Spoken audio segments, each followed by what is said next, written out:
I still remember the day my wife told me she forgot to book my ticket. She said it with a nervous laugh, one of those half smiles people make when they're pretending it's not a big deal. But it was. It was her sister's wedding, in Hawaii, a once-in-a-lifetime trip. We'd been planning it for months. Hotels booked, outfits picked, gifts wrapped. Everything was ready. Except my ticket. When she told me, I felt a wave of disbelief crawl up my chest.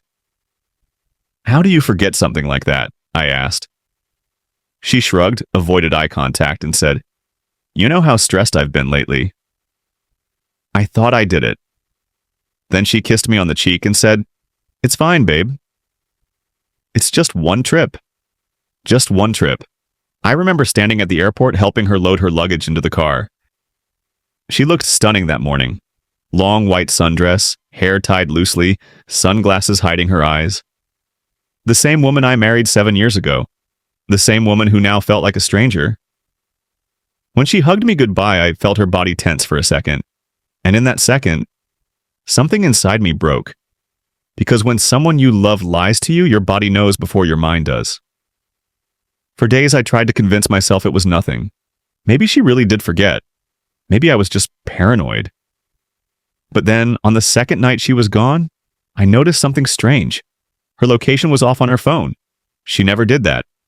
And the hotel she said she was staying at, I looked it up, didn't have her name on any reservation. I didn't confront her, not yet. I wanted to see how far she'd go with the lie. Every night she'd call me with fake smiles, fake stories, fake laughter, telling me about family dinners and wedding rehearsals. And I'd listen. Every single word, pretending I believed her, even though deep down, I was already planning what to do next. When she came back from Hawaii, she acted normal, overly normal. Kissed me more than usual, cooked my favorite meals, even bought me a watch. The guilt was dripping off her like perfume. I could smell it in every word. And so I decided to do something I'd never done before. I stayed silent. I didn't accuse her. I didn't cry. I just observed. And what I saw over the next few months confirmed everything. She started guarding her phone like it was a bomb. Sudden errands, late night calls from work. One day I even overheard her whispering and saying a man's name I didn't recognize. That was the day I knew. But I didn't explode. I didn't confront her. I became calm, collected. Because anger gives them power. But silence terrifies them. So I waited. Waited for the right time, the right moment, the right way to let her destroy herself. And exactly 1 year later, that moment came. 1 year later, her sister was pregnant, expecting her first child. And guess who got invited to the baby shower? US, both of us. That same sister whose wedding I missed because my wife forgot to book my ticket. Except this time, I wasn't the clueless husband. I was the man who had spent 12 months quietly gathering every piece of evidence I needed. During that year, I didn't lash out. I didn't beg for answers. Instead, I studied her. Every text she hid, every lie she repeated, every time she used her yoga class as an excuse. And eventually the truth surfaced, in the most ironic way possible. One night, her phone lit up while she was in the shower. A message preview popped up. It was from the same man whose name I'd heard her whisper once before. He wrote, "Wish we were back in Hawaii again." That week was heaven that week. That trip she forgot to book my ticket for. That was the week she cheated. While I was home pacing the living room wondering why I couldn't be there, she was in paradise. With him. My stomach turned, but my face stayed cold, because revenge is best served like a fine wine, aged, quiet, and elegant. So I planned.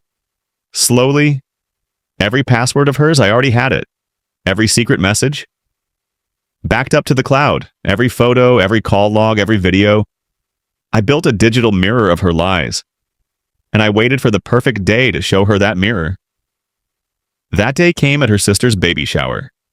It was a sunny afternoon, Hawaiian-themed, ironically enough. Everyone was there, family, friends, even her parents. She looked so happy, so sure of herself.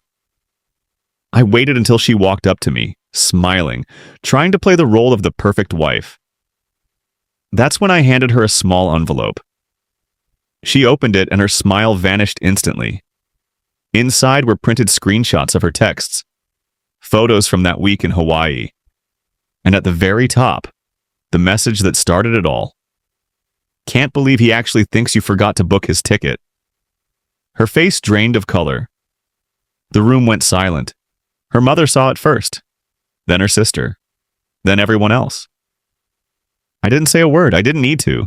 I just looked at her and said, "You forgot something else too, your dignity." Then I left. Walking out of that house felt like walking out of a nightmare I'd been trapped in for years. People stared, whispered. Gasps followed me to the door. But I didn't care. I wasn't the fool anymore. That night, I checked into a hotel. Not to escape her, but to finally breathe.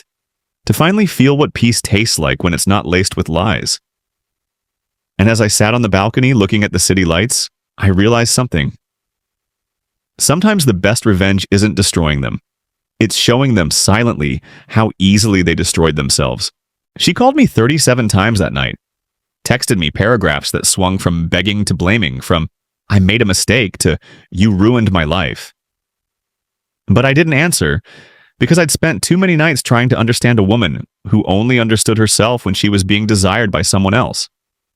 The next morning, she showed up at my hotel. Hair a mess, eyes swollen, wearing one of my old shirts like a memory she couldn't let go of. I opened the door, and for a moment, I almost felt that old instinct, the one that made me want to protect her. But then I remembered the message, the laugh, the week in Hawaii. She tried to speak, voice trembling. "I never meant for it to happen," she said. I cut her off. "No," I said. "It didn't just happen." "You chose it?" Her lips quivered. She reached for my hand. I stepped back. And that little movement said everything words couldn't. She started to cry. The kind of cry that sounds like an apology, but really it's just fear of losing the control she once had. She said she was willing to go to therapy to fix things, that we could start over. But how do you rebuild something that was never real in the first place? I looked at her and said, "You didn't forget to book that ticket. You just forgot who you married." Then I closed the door. For weeks, she tried to reach me. Emails, handwritten letters, even showing up at my job. But every attempt made me realize how much I'd lost myself trying to keep her. She wasn't crying because she loved me. She was crying because she lost her audience.